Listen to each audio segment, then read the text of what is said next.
If you listen to the rhetoric of US government officials, they claim that their war against Iran has gone extremely well. And Donald Trump has repeatedly claimed, falsely, as I'll show today, that supposedly the US has destroyed Iran's military capabilities. Their Navy is gone, their Air Force is gone, their missiles are just about used up or beaten. Well, they're militarily defeated.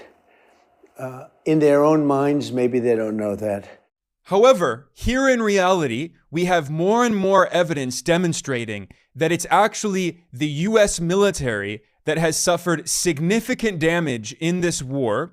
Every week, a new report comes out in mainstream US media outlets citing US intelligence officials and top military brass who admit on record that Iran has actually destroyed and seriously damaged the US military bases surrounding it in West Asia, in the so-called Middle East, that it's going to cost tens of billions of dollars to repair these bases if they're ever actually rebuilt.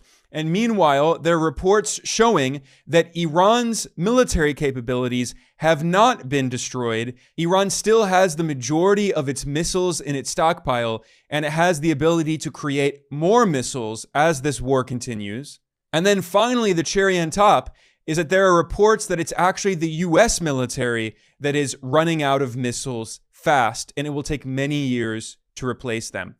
So let's start reviewing the evidence. This May, CNN published an investigation in which it revealed that the majority of US military sites in the Middle East, in West Asia, have been damaged by Iran. The Washington Post published another major report this May, noting that Iranian strikes have hit at least 228 structures or pieces of equipment at US military sites since the war began. The New York Times published a similar report in March titled, "Iran's Attacks Force US Troops to Work Remotely." This report noted that Iran's attacks on US military bases, which were done in self-defense in response to a US war of aggression, have been, quote, forcing many American troops to relocate to hotels and office spaces throughout the region. NBC News also published a very similar report in April titled, "Iran Caused More Extensive Damage to US Military Bases Than Publicly Known."